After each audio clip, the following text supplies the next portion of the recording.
Alright guys, welcome back to the channel. Unfortunately today we're doing this episode indoors.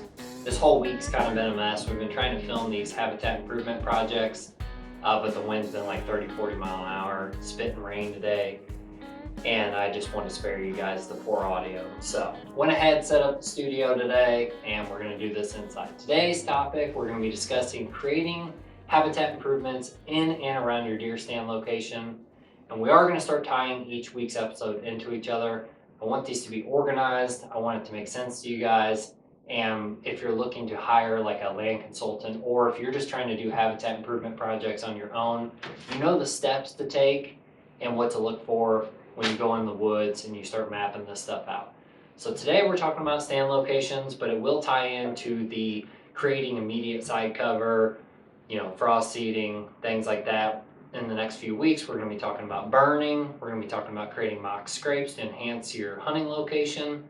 All this stuff will start to make sense, I hope, and everything's going to tie in. So today, let's talk about stand location. So last week, or it's been a little over a week now since we filmed that last episode, and we talked about creating immediate side cover, to increase the chances of seeing a mature buck.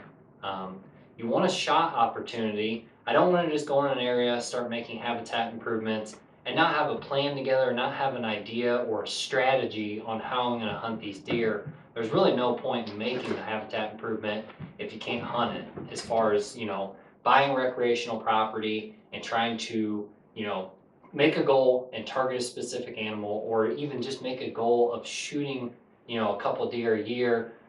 These habitat improvements are going to not only benefit people like myself, they're trying to harvest a mature whitetail deer, but just the average hunter as well. This is going to help increase the daylight sightings of even does, fawns, younger bucks. It's going to make it more enjoyable. You're going to get more out of your land.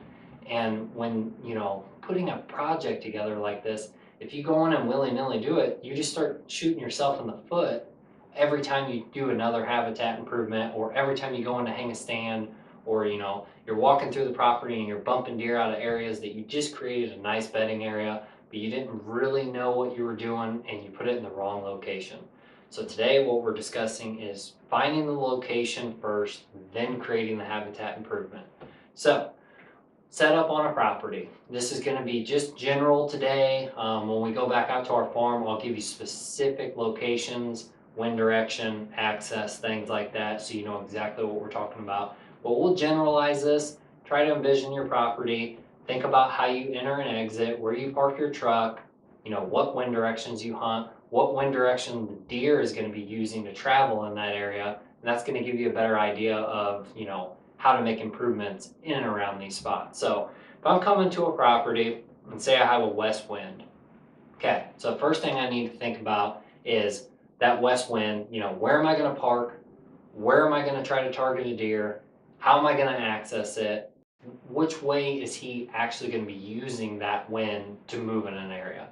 So to make this simple, say we park, west wind's in my face. We'll just make this as easy as it can be.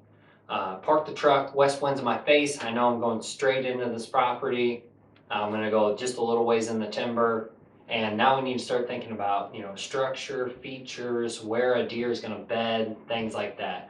So if I know that the thickest part of the timber is not too far off that road, and I haven't done anything to enhance it, change it, or manipulate it, likely those deer are going to be bedded there because they know that people are parking there. So that's the first thing we're going to have to change. We're going to have to go into that property and maybe take all that bedding cover, remove it by either, cutting out all those invasives, clearing that area out, making it less desirable, and then moving that feature backwards, meaning deeper into that property. So that's the first thing I think about when I'm starting to create a stand location. A lot of times you just think, go in, hang a stand, I'm done. But there's so much more to it. So I need those deer not bedded close to that road, not close to where I'm parking my truck. I need them deeper into the timber, but I need them to still have an area where they feel like they can see well, they can avoid predators, and maybe they can see my neighbors better than they can see me. So that's when I start thinking about like property lines, things like that. Start moving my bedding cover closer to the property lines, and then start moving, like my food plots and my deer stand locations to where I want to be. And what that's going to do is It sounds counterintuitive because you think, geez, why would I want all my bedding closer to my neighbors? But in reality, those neighbors are going to come in there, those deer are going to get educated by them, and they're probably just going to move deeper into my farm, and they're not going to want to cross that line there. So it allows them to start to figure people out, but not me.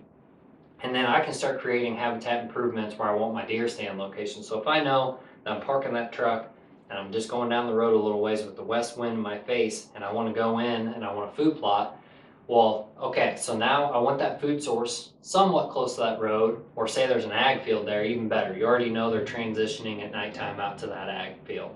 So now what I'm going to do is put the food plot maybe 30, 40 yards inside the timber. Sometimes I'll go maybe even 80 yards. I try to look at my property as like, no matter the shape, just visualize it as a square chunk of timber, and I'm always trying to move around on the edges. So if the property, here you got north, south, east, west, you're looking at it like that. Every time that I'm moving on that farm, depending on the wind direction, I'm picking an edge of it, whether I'm on the south end, the west end, the east end, the north end. I'm never just walking straight through that property, because at some point you're gonna bust deer, you're gonna blow deer out. So I like moving my food plots out towards the edges, and I like moving the cover in towards the interior of the farm.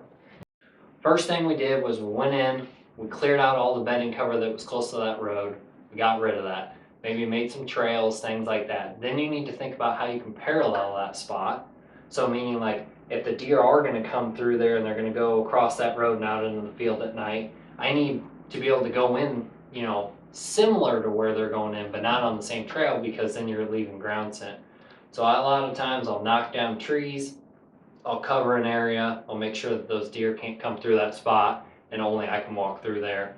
And I'm using the same wind that they're using coming in and out of there. The next thing is I need to know what kind of wind that buck's likely going to travel around. If it's a west wind and I'm coming straight in, he might not be coming straight in. He might be up on a hillside and kind of working his way down and along there and kind of using a crosswind. So I need to figure out how close can I get that stand to where I think he's going to come down using that crosswind without going too far where he gets down below me. So that's why a lot of times when creating stand locations, I'm closer to the edges, I'm closer to roads, creeks, fields, things of that nature, because then I know that I'm less likely going to bump deer. So I have no problem, moving in deep on a property. Honestly, I'm fairly aggressive when it comes to hunting, but when creating the habitat improvement plan or designing a property, I always design the property very conservative, because what that'll do is it'll allow you areas on that farm that aren't getting pressured, you're not moving in on, and the deer feel comfortable in. And then those are the spots where, late October, let's say 26, 27, 28, somewhere right in there, you got that pre-lock phase, bucks are cruising, does aren't quite in. And that's when I like to get really aggressive. I'll move in on these spots where I know these bucks are going to be, so that's another thing. So that's another deer stand location itself. So you're always going to have multiple deer stand locations dependent on wind direction, things like that. But one of the main things is you're going to have different types of deer stand locations. So you're going to have deer stand locations that you can hunt 3, 4, 5, 6 times a season. Other stands you might only be able to hunt once. I even have a box blind. Heck, I could probably hunt it 20 times in a season and really not do much harm, and still have a pretty good opportunity at a good deer before season's over. So it all just kind of varies. Everything's going to be dependent on features that you have. And when I say features, I mean like topography, terrain, creeks, your access, things like that. But when creating habitat improvement plans, guys, this is one of the most important things. This is what we're trying to, really cover this week, is that the deer stand location really should come first, and then all the improvements should work around that. Meaning, once you find a tree where you're like, oh, I can access this spot, this is a good pinch, or this is a really good transition, or year to year, I see bucks move through this area all the time. Well, now think about it. Is that a spot you'd like to have a food plot? Maybe. Is that a spot you want a deer stand location? Definitely. Can you access that spot? Yes, I got really good access coming in and out of here. I don't ever seem to bump deer. Well, then that's when the light bulb goes off. That's when it tells you, oh, that's a great spot. So I'm constantly focusing on my farm on new locations where I can either put a food plot in or do a select cut, a burn. Do I want to enhance the bedding? But again, I don't want to create really good bedding right next to where I'm going to be accessing in and out of deer stand locations. I want that bedding, maybe another 60 yards ahead of me. Knowing likely if they're going to move to a certain food source in a certain way, then that's where I try to put that stand in between them. So one of the number one things, in my opinion, as far as when it comes to hanging deer stands on a property and then designing the property around that, is that you're less likely to make mistakes later. You're less likely to bump deer. You've already thought this thing through from hunting it all the way to improving it and then increasing deer numbers and so on, from there. I hope this kind of, got you thinking more about, being strategic with your deer stands. I really like to hunt like a predator. I really try to focus on being analytical and thinking like a deer and how they would move in an area and, what would scare them, what would bump them, what wind direction they're going to use. How the heck am I going to get in and out of this stand without making a mess? Is this a spot I maybe need to hunt all day because it's very intrusive, or is it more reserved? But by putting a food source in that area, you're still increasing your odds of seeing a mature buck. And then lastly, one of the biggest changes I've made in my hunting period is that I hunt far less now than I ever did before. And I know that's kind of cliche, and you probably hear a lot of people who harvest, big mature whitetail say, I only hunt 3-4 times a season. I always get my target buck. And it kind of sounds cocky, but there is some truth to it. And I did the same thing this season. One of my targets, this big 9-pointer, I waited, even though I really wanted to get out there, I wanted to hunt. Instead of hunting October, 1st through the 6th, I waited all the way, I believe it was the 7th. And if I wouldn't have had a cold front that day, I wouldn't even have hunted it. But it was probably one of the best early season cold fronts I can remember in a lot of years. I knew an Oak Ridge he was on. I knew the food source he was coming to using trail cameras. The deer stand was, right there in between that.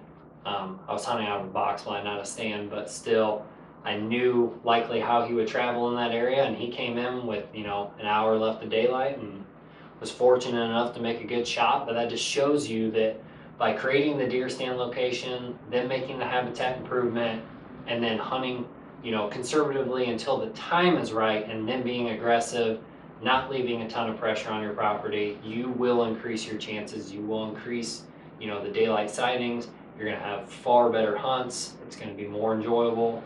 So if you guys haven't already started making habitat improvements, before you do that this season or before you hire a land consultant, make sure that you're looking around, you're finding deer stand locations, you're finding how you're going to access these spots, where deer are likely going to travel, and then start putting in the habitat improvements. Thanks for tuning in on this week's episode, guys.